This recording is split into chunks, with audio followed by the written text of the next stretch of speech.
All right, we are 3, 2. All right, so we are live. So traffic was pretty bad, huh? It was. That's Sonoma for you. You never know what's going to happen.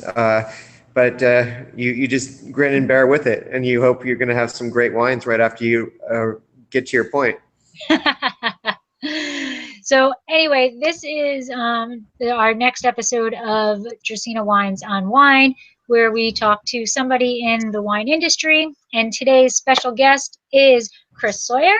And I'm going to let him do a little introduction into himself because there is so much that he does. I mean, I'm impressed with how much he does everything. So you can do a little brief introduction to yourself, and then we'll get into it. Well, I'll be the first to admit to that there is a lot to do in the wine industry, and I really have grasped it from the very beginning. So I am Chris Sawyer. They call me the sommelier to the stars, and it's because of a lot of the things I've done and the accomplishments through the years that have been really fun to take part in. How I kind of got started in this was I went to University of California, Davis. Actually grew up in Russian River Valley, so I knew my grapes. I didn't know them that well. So I went to University of California, Davis, where I actually was the music critic there. So a lot of winemakers still today go, Chris, you taught me about the Pixies, or you taught me about Smashing Pumpkins, or Cake, or all these bands back then. And that was a great period there. But the editors of the newspaper also said, Chris, you do need a few more credits, you know. And so they assigned me to doing the science department. And that's where I realized that University of California, Davis has one of the greatest viticulture and enology departments in the world. And so I took an elective class, and that elective turned to another elective class. And 9 classes later, I had a minor in viticulture and enology. And instead of my dream of being the great music critic of all times, I decided to get into wine, and I moved back to Sonoma County and finished up some more classes on marketing with wine. And it was at that point that a few contacts said, you know, Chris, they would really like to meet you at WineX magazine. And WineX at the time was just coming out. It was a really hot magazine. It still is a hot magazine if you can find some copies of it. But we started these amazing programs across the nation, which were these chapters of the Wine Brats. So we were in affiliation with anyone out there that's listening to this that knows about the Wine Brats. That was an organization. There were 36 chapters, I believe, across the United States, and actually even crossing into grad programs and college campuses and everything that we were doing.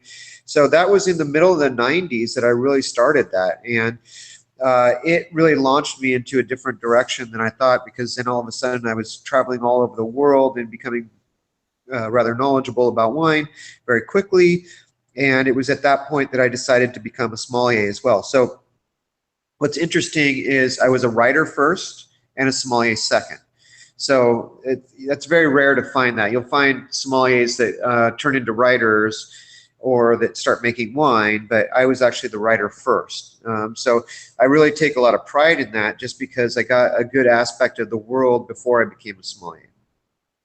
So you went to UC Davis. Yep. Mike and I we did the wine maker certification program, which I thought it was amazing. And when I get to California full time, I plan on doing more classes there, because the professors are amazing. They, you know, Yeah.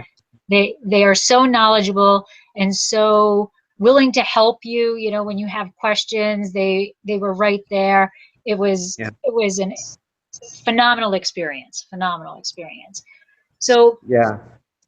you went through that program, and then how do you become, are you WSET also, or is that beyond something, how does that all weave together? WSET wasn't really a big thing back then, so I got the luck of studying under Fred Dame, Evan Goldstein, and Bob Bath, 3 of my super mentors. I do stuff with them all now.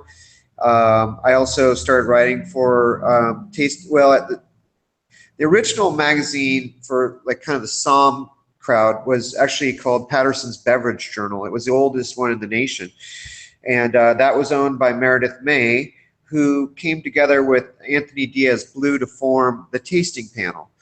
And like the new tasting panel has a story in there about me speaking down at the World of Pinot Noir in a seminar that I did with Jasmine Hirsch of Hirsch Vineyards, which is fantastic wines. And just that was when you get a call to come down there to speak in this panel and to lead the panel with Jasmine Hirsch, you say yes. You don't say absolutely. yeah. And actually, that same World of Pinot Noir, I got to do a great dinner with Mary Edwards and be the MC of that. So you want to talk about great Pinot Noir makers. Mary Edwards, she's a legend. So that was just a very special moment, for me down there. But so Meredith and Andy started Tasting Panel, and then they bought Somm Journal. So Somm Journal had been originally based in Colorado, and I had done a lot of the Somm Journal tours. So there's these cool tours, these educational tours that they've done. The first one I ever did was in Santa Barbara, and it was about, I'd say 9 years ago, maybe. So I've done about 5 of them. It's just now I'm a little bit too busy, but we'll get back to one of them one of these days. But it was a great publication. All right, it is a great publication, especially when Andy and Meredith have it under control. And then the other magazine that they have too is called the Clever Route. And the Clever Route is more of a food-oriented magazine. So I write for all 3 of them. And in fact, we'll be judging the San Francisco International Wine Competition coming up here. And all 3 of those magazines have an influence on that competition as well. So I'd say that that's really kind of the launching pad is I learned from these amazing sommeliers, master sommeliers, Fred Dane, Evan Goldstein, Bob Bath. And then I was able to go ahead with it. Instead of going all the way and getting an MS, I actually got hired by a great a restaurant. And that was my break there where I had which way I want. Sorry about that. Because that's through. How I wanted to go with that, if it was to really keep going or get this great job, and I decided to get that great job. And it was the restaurant at the time was called Mistral. It was in Santa Rosa. Michael Hirschberg, another one of my mentors, a man who's a great restaurateur. At the time there in Santa Rosa or Sonoma County, there were really 2 great restaurants at that time. It was really Michael Hirschberg's Mistral and John Ash and his great restaurants too. So I was able to really take that to heart and really learn so much more about food from the bottom up. And I think that's a really important thing for sommeliers. And I hope everyone out there acknowledges this, that really a sommelier is not a guy that just, or a girl that just guesses what's in a brown bag. That's absolutely not what a sommelier does. As much as you want to see the movie Somm, and I love that movie, it just doesn't get to the whole point of what a sommelier does. A sommelier is a person that has a palate that can pair food and wine together and knows the service techniques and knows everything. And I want to really kind of bring this point home to a lot of people. Guests don't walk into a restaurant because of a sommelier. They walk in there because the food has a reputation, because the chef has a reputation. Our job is to showcase those qualities of that restaurant with our buying of these great wines and setting them up and these pairings that we do and all these kinds of fun things. And I think that through my knowledge of food, it was way more important to me than just knowledge of wine. And that's why I've worked with nothing but great chefs since then. So how did you become the Somm? Like, what testing did you have to go through to become certified? Yeah, I just went through the basic testing parts there. I really wanted to get into the bigger program and go advanced in all those kinds of things. But to be really honest, it became a corporation in 2002, and they didn't count some of my classes. So that was kind of part of the reason that I just kind of said, and at that point, I was already kind of doing some stuff. At that point, I was already working for the Getty family. I was working for the Lasseter family, who I still work for. John Lasseter, I was just with him the other night watching. We saw a preview together of Pixar's Cars 3 right here in Sonoma, right right across the plaza here at the Sebastiani Theater, which is a great theater. You guys come here to Sonoma, you got to go to Sebastiani Theater. It is fantastic. And watching that in there and sneaking some wine in for John and pouring it kind of there, it all works right. That's why you have your private sommelier, to sneak things in for you, you know. That's part of the resume, right? You have to add that in. I can sneak wine in for you. Yeah. Yeah, but I think working with the Getty family too was a big deal for me, and I think that was my service part that really got me those kinds of jobs. That they appreciated the service, and I think you did ask me, Chris, why did you ever get the name Sommelier to the Stars? And it kind of came from the Getty family, and just the fact that as their sommelier at their house, their private sommelier. And the same thing with John and what I did with Mikhail Gorbachev and other people through the years, is that, there's some big people there. I mean, they're big stars, they're big politicians, they're big everything, but they don't know as much about wine as I do. And that's why my job is to help them have an experience. And it doesn't matter if it's someone that's just off the streets, it's just getting into wine. I treat them the exact same way, as I do the superstars. So that's why I always consider everyone a star out there. That's why they gave me that tag name, is Sommelier to the Stars. That's awesome. That's awesome. So under your title, I guess you're the Somm, you're a wine educator, you're a journalist, you're a consultant, you're a critic, public Yep. speaker, wine judge. Like how? I mean, I have a full-time job on top of Yeah. the winery, and I'm killing myself, to keep them both going, and I feel like there's not enough hours in the day. How do you do all of that? And I mean, do you have an assistant, or are you all on your own? Yeah, I do have an assistant, Debbie Ollinger, and she's great, helping me right now with Telluride and the Telluride Wine Festival, which is coming up this next week, and I'm the wine director for that. So, there's also that kind of part that you can't just put a word on, like wine director where. And then, earlier this year, I worked with the Culinary Institute in Napa for Flavor Napa Valley. So I was the wine director for that as well. So what I get to do is design classes. I get to design these things and bring in superstar winemakers or proprietors that I really think are going to get the points across in those classes. For Flavor Napa Valley, we got to honor Heidi Barrett, one of the great winemakers of the United States, let alone a woman winemaker. Really, her and Mary Edwards, go women winemakers. Actually, there's a great competition for women winemakers happening this week, and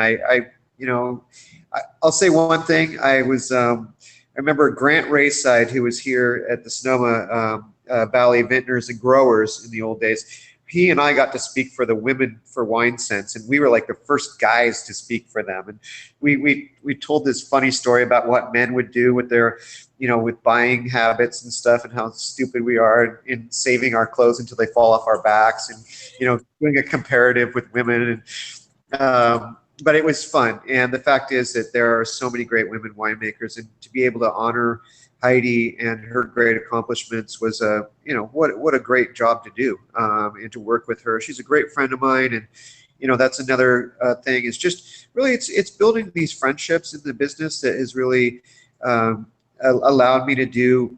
It's kind of like UC Davis back there. I mean, I get to talk with Carol Meredith, one of the great professors of University of California, Davis, who solved the mystery of where Zinfandel came from in Croatia, and all of these things. And now Carol and I work on projects together for Mount Veeder Association, and Heidi and I are working on that, or whatever we do. And sometimes it comes from these other things that I do, where I do judge a lot of wine competitions. This year already, I've judged 10 competitions.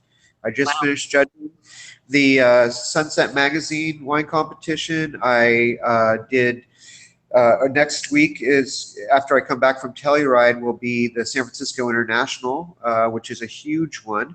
And these are all-star panelists, and I'm just glad that I got into judging 18 years ago when I was judging. So I mean, I'm not a newbie at that, and people respect my palate. I always separate my palate from me because I'm like the spokesperson for the palate, because it is its own uh, being. But once again, I want to put this across really frankly, is that why is my palate so good? It's because I know food. We do all these comparisons with cherry. That wine tastes like cherry is generic. What kind of cherry is it? Is it a Rainier cherry? Is it a Bing cherry? Is it a cooked cherry? Everyone has the capabilities of doing these things, but it's really putting it into their minds and thinking in that direction. And I think that just when I started young doing this allowed me to go in that direction and really think about food and wine together. And even the vocabulary is very similar.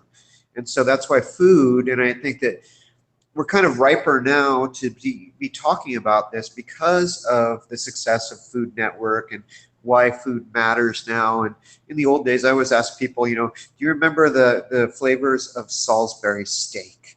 And just like things that we grew up on as kids, it was not very good. And it kind of tasted the same, and it wasn't really exciting.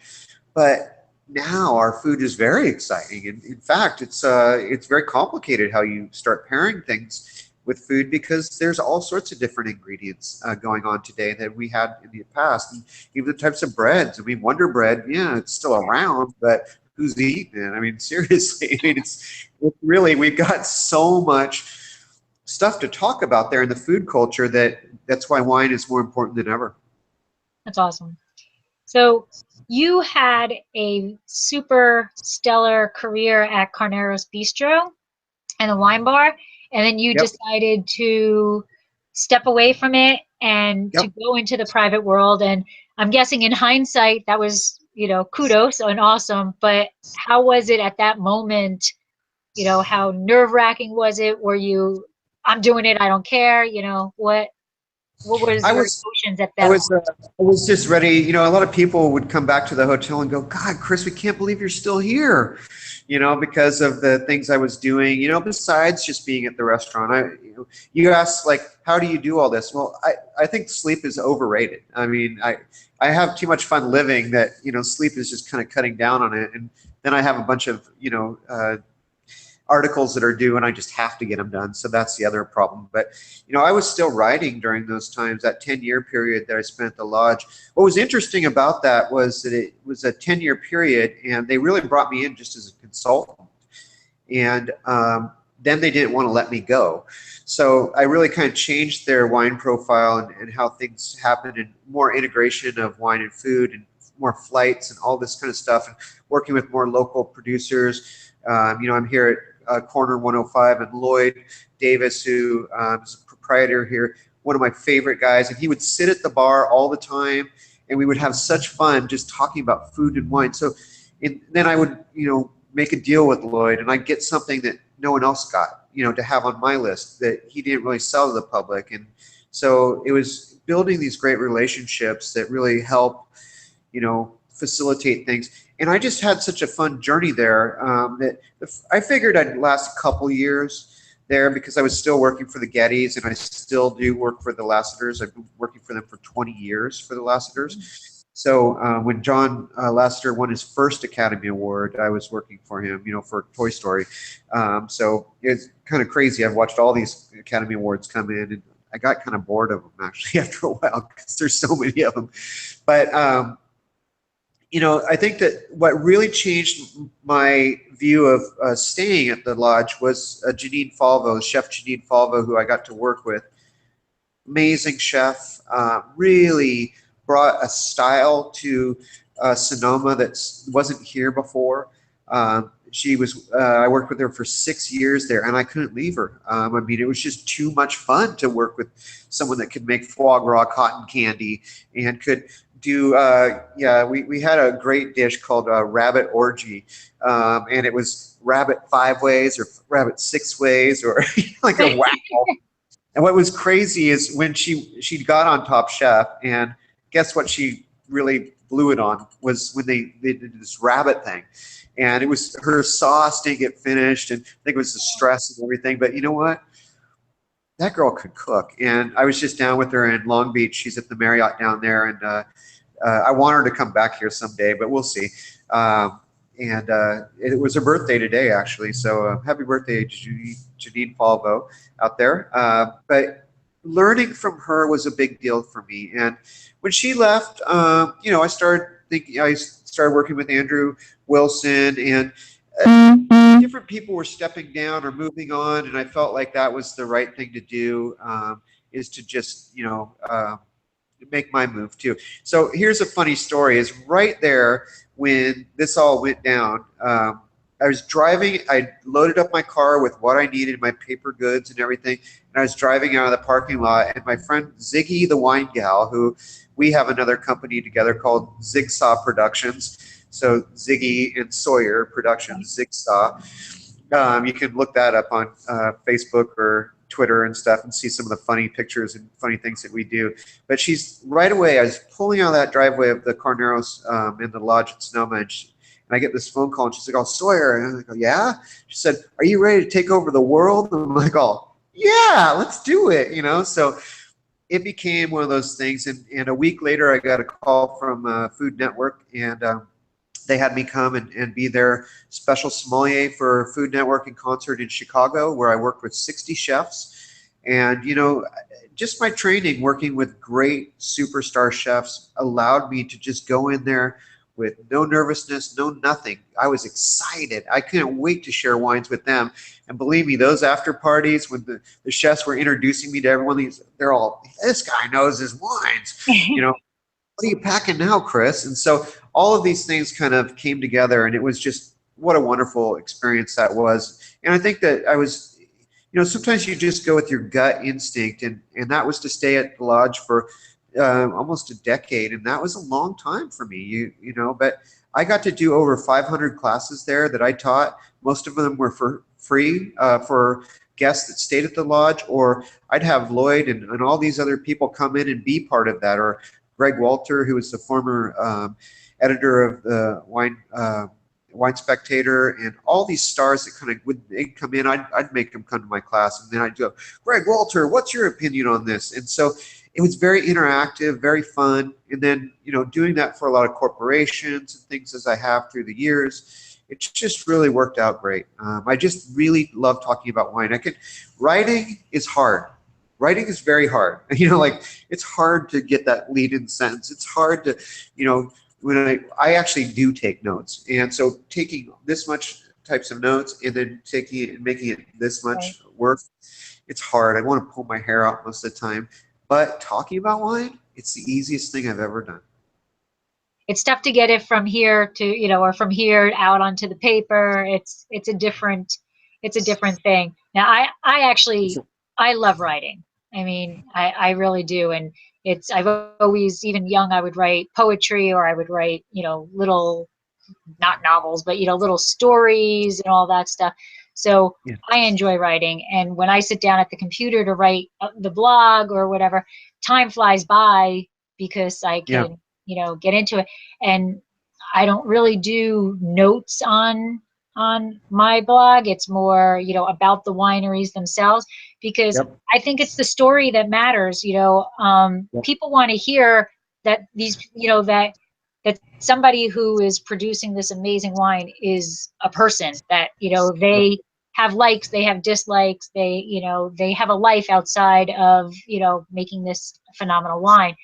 So that's how I like to approach things. I like to find the people, find out about the person. And that's why I kind of started this concept, was because that's getting to know people. People get to tell their story of who they are, besides, you might love your job, but you're not the job, in my opinion.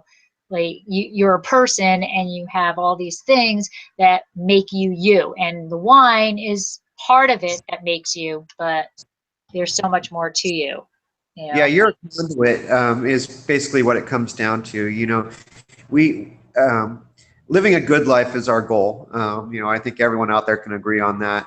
I always say that wine is not required to live a good life, but it sure makes it funner to do it. We have to live off of water and food. That's just the two things that we have to live off of. But wine excites the senses. It starts conversation. It enlivens, parties. It makes those intimate gatherings so much more special, especially when you have stories about those wines that you're pouring for people, or you're educating them on something that they never knew before, that they've always wondered about.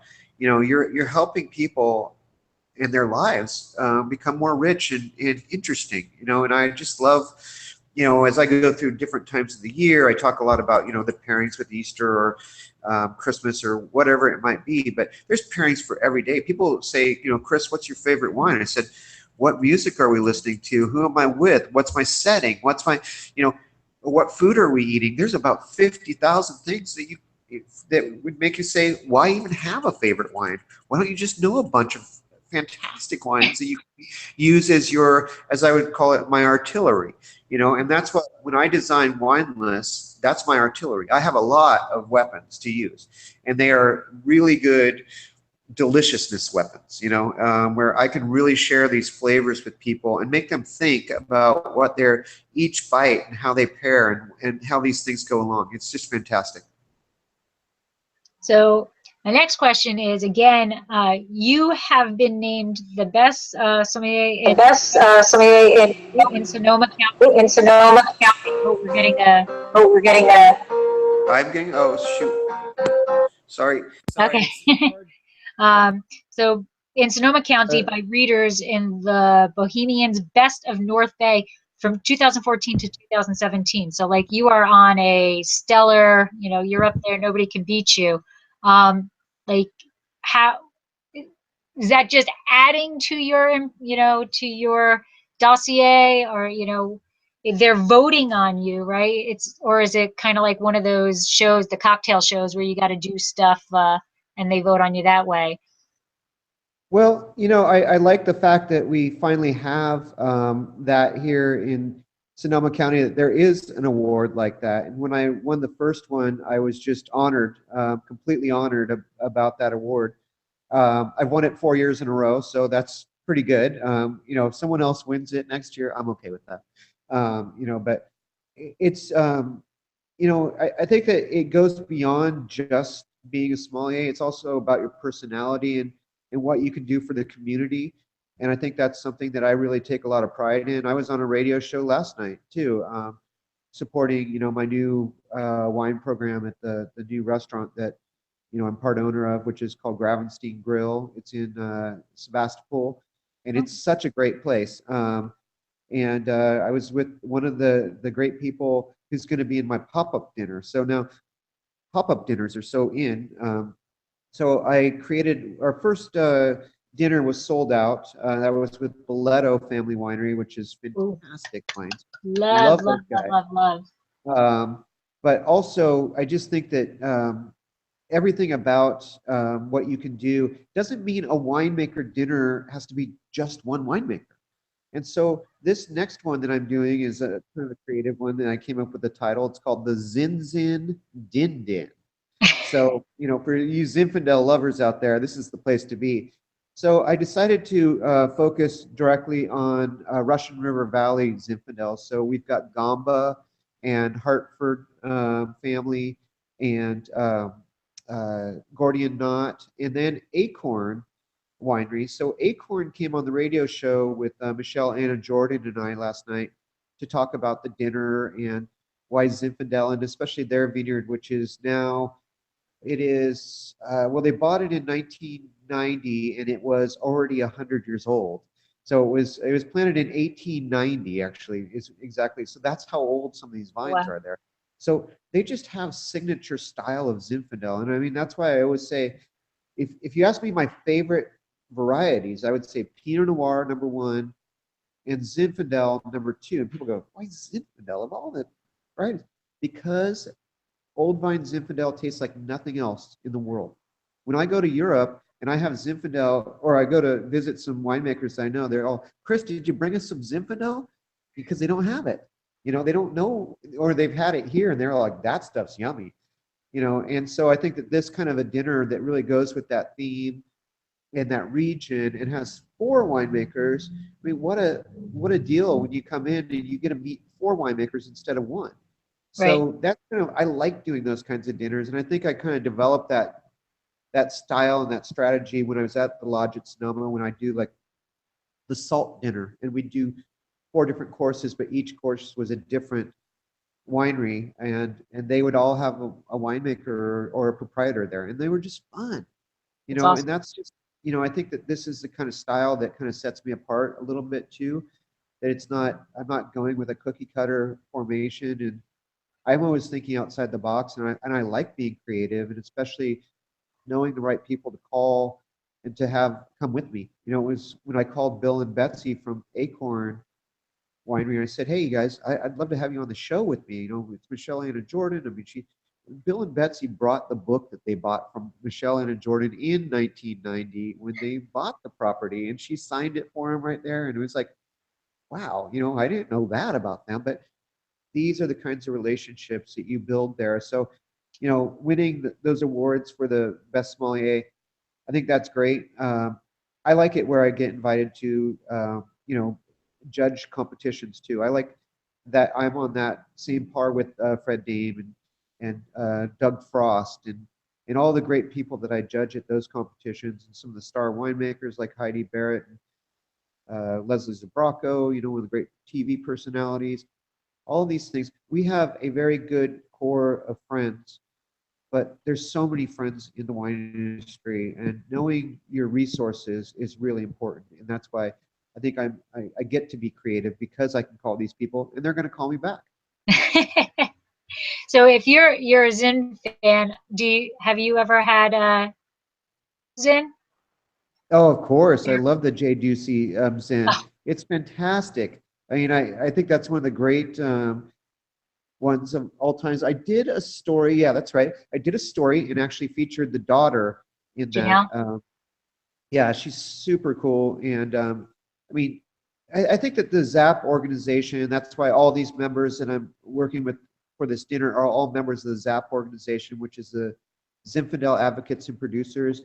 Fantastic organization, just great people, great, camaraderie. I would say that that's what it is. It comes down to camaraderie, or collegial, relationships where they don't mind working with each other. It's just really, sorry, really important thing for everyone to be a part of it.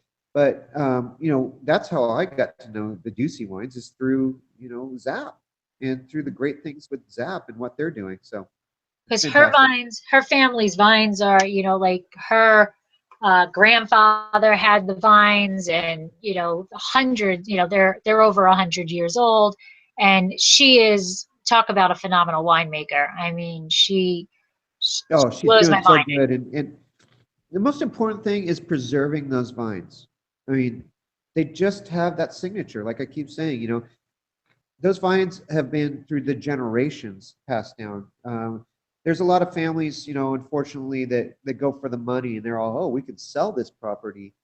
That's not one of those families, and those are the ones that I root the most for, is Yeah. people that preserve these old vines and keep them, alive.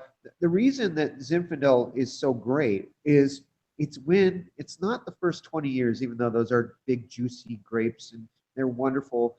It's really when they start struggling and they start getting into those sub soils, and the wines start tasting like the site even more. And when they get old and they're gnarly and none of them look alike, and they're head trained and dry farmed, and they're just like, they have so much strengths to them, and the spices are so different from anyone else's spices. It's fantastic. I love those wines, and that's why, Paso Robles, I mean, that's what, until Tablas Creek got down there, and Ken Volk and those guys started doing some things other than just Zinfandel.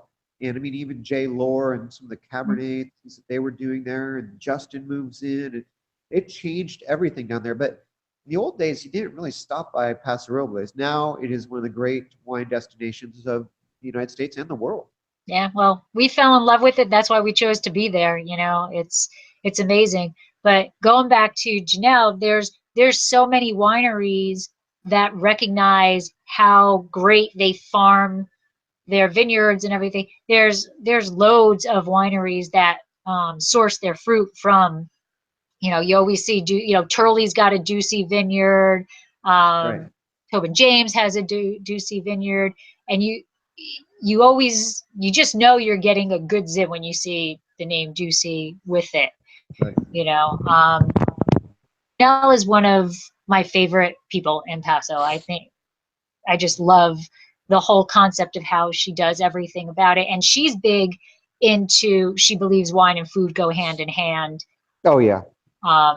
So when you go into her tasting room, she's got a nice little.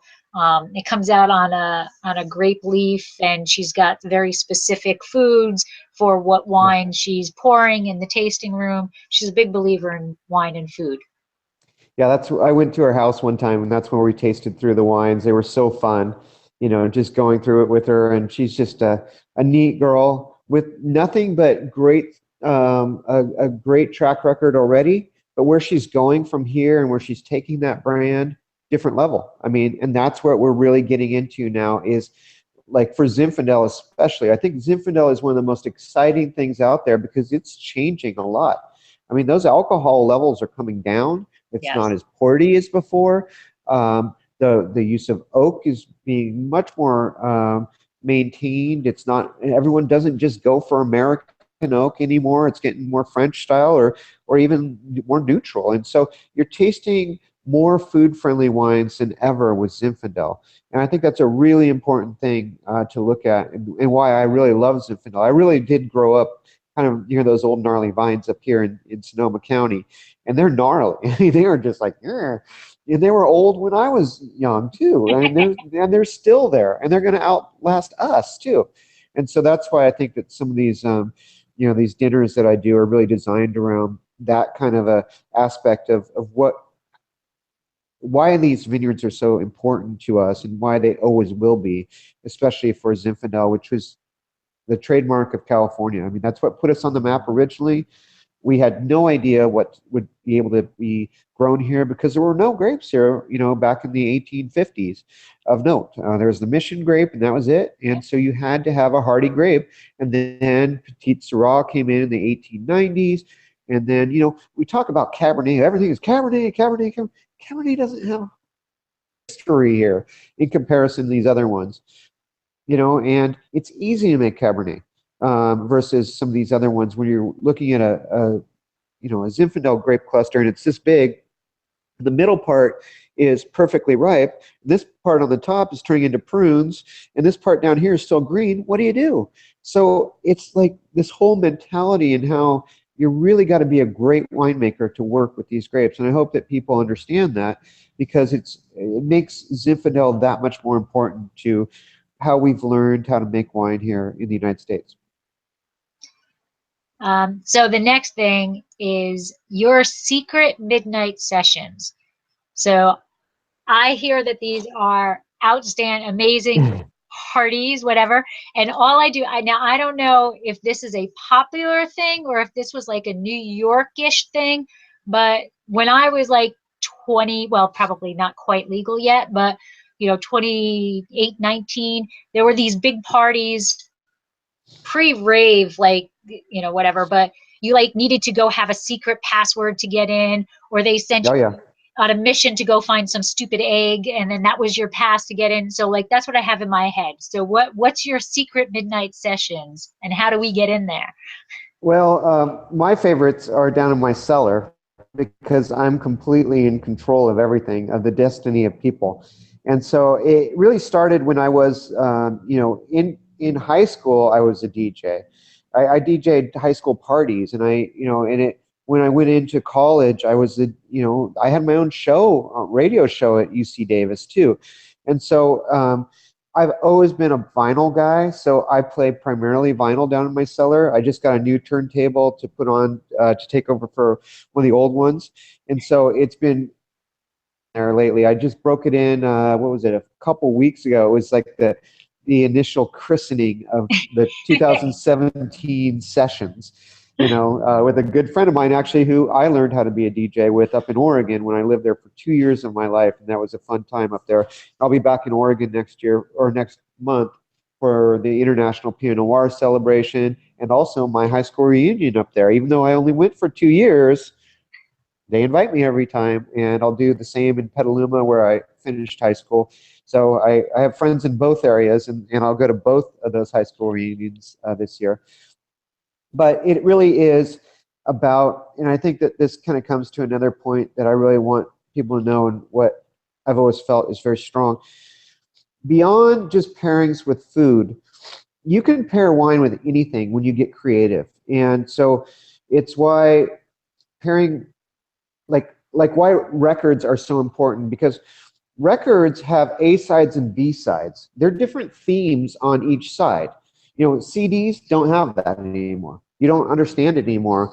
When you listen to a record, it really goes into it takes you somewhere different when you listen to side B than side A. A was kind of like the two hit songs and then some cool ones that caught.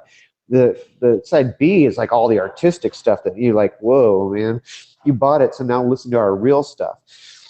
So that's why, getting down there, and I was running back and forth DJing, a couple weeks ago, and then we were listening to the Smiths and some of our 80s favorites, a week ago too, when a couple friends came over. But really pairing those with wines is a lot of fun, and going with the theme about how this second side is so different than side A. It's like U2's Boy. I love Boy, but side B, I love it so much more than A.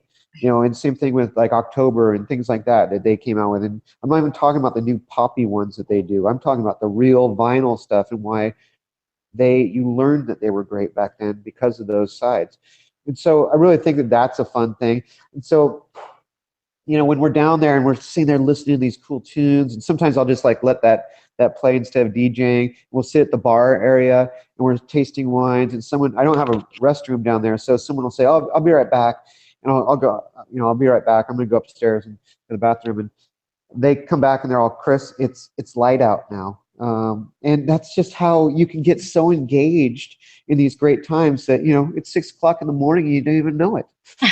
So it's a fun thing when records and wine can do that to you, and make you just super happy about things that you learn from each other, and some stories that someone will tell you just based on what that song meant to them. And you get so intimate with your friends, and even chums that you have, they become intimate friends with you because of times like that. So that's why it's really important. So there's that aspect. I love doing what I do with movies too. I did bring a fun copy of a great magazine, where they did a story on me in the Hollywood Reporter some years ago, when I was, I'm always the sommelier for the Napa Valley Film Festival now.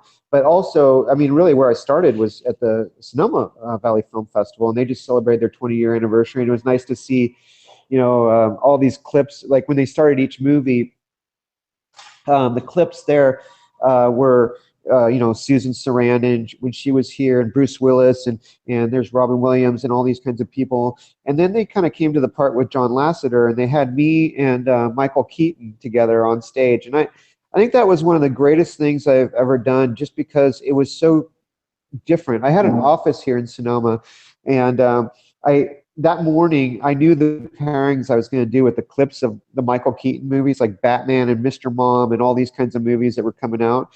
So I took all the media people to my office, and I had all the winemakers that made those wines, from Hanzel to Dick Arrowwood, and Joel Peterson from Ravenswood. I had them there for the media that morning, and I said, "These are the wines I'm going to do on stage with Michael Keaton." And so when John Lasseter invited Michael Keaton up on stage, and then I come up on stage, and Michael's going, "Who is this guy?" And John's all, "Well, that's my sommelier, and he's also a sommelier for this film festival, and he's here to share some good stuff with us." So we went through watching each one of those clips up there on the screen, and sharing those wines with John and Mike up on stage, Michael. And that was a great experience. But here's where it got even better: is there was a post party after that, and it's where Michael Keaton came in, and everyone's just like, whew, want to be all over him, and he beelined it straight to me. He just went straight to me, with people almost kind of crawling all over him, and he said, "Chris, I want you to know you taught me so much on stage today. I really want to thank you for that."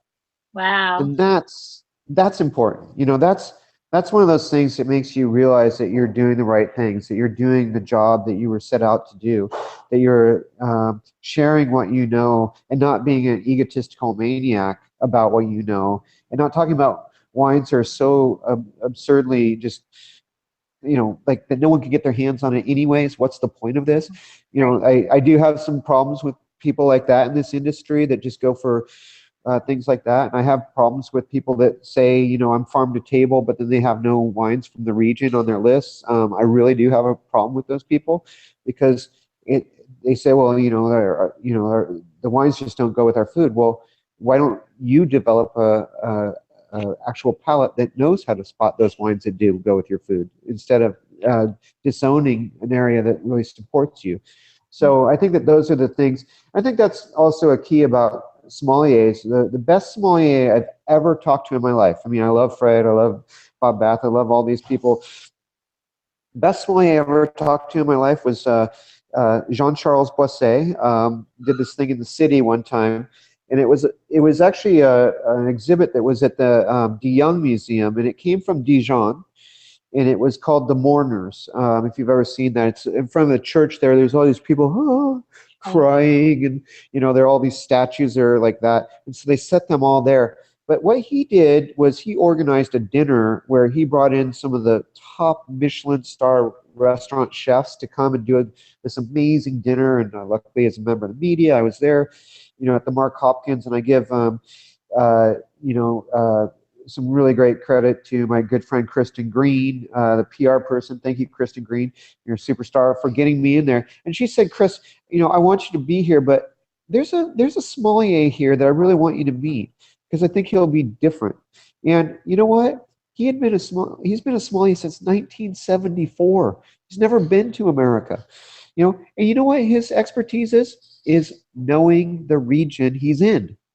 Ah, go figure. His descriptions of what he lays out for people that come to Dijon, that, you know, starting them off with Chardonnays, going into Pinot, you know, different layers of Pinot, but then going back to Chardonnay.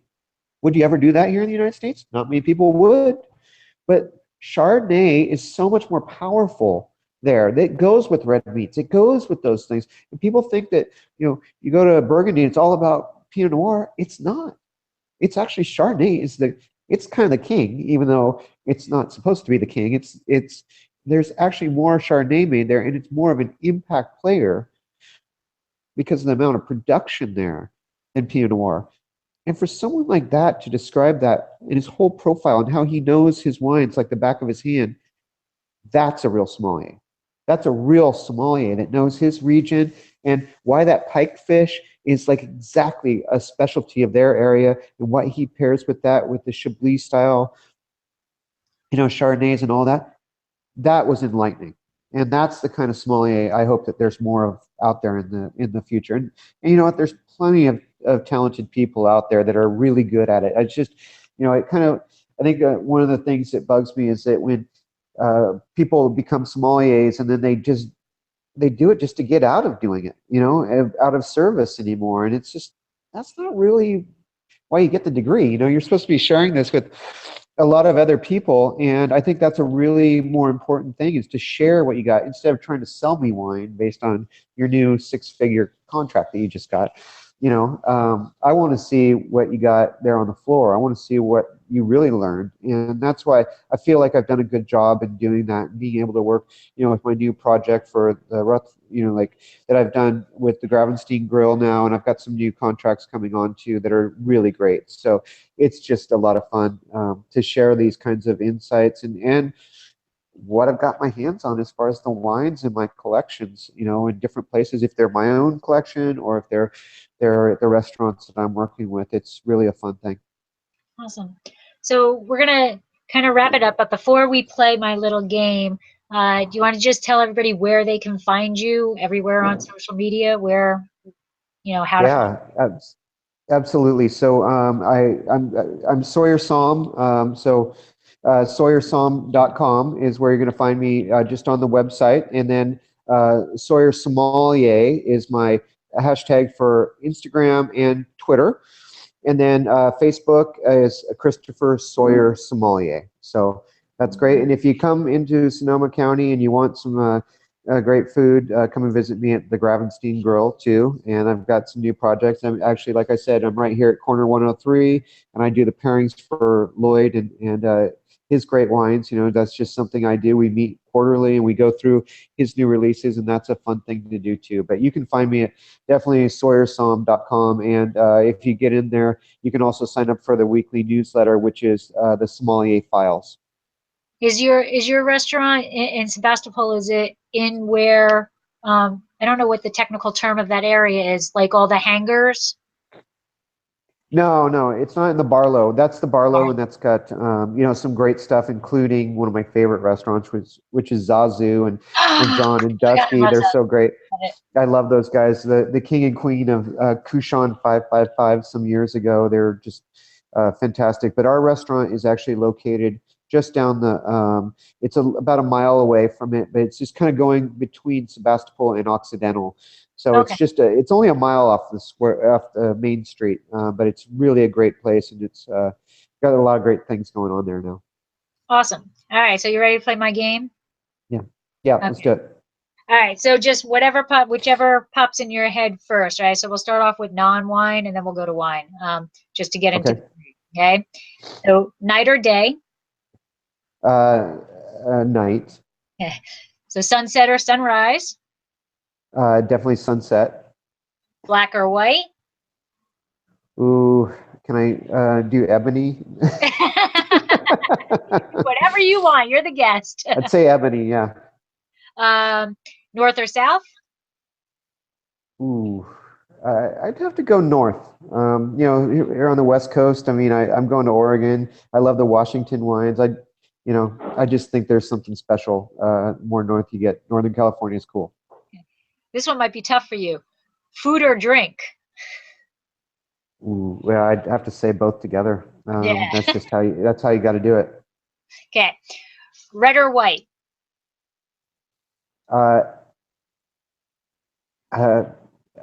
Rosé?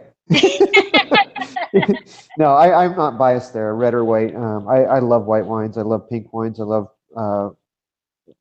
white wines are just special. I was at the Wine Spirits Top 100 a year ago, and the fact is, I tasted 3 red wines, because you can walk in there and taste 50 of the top white wines of the world. Where are you going to get your hands on those? Right. In one place. So I think that most winemakers would agree with me on that.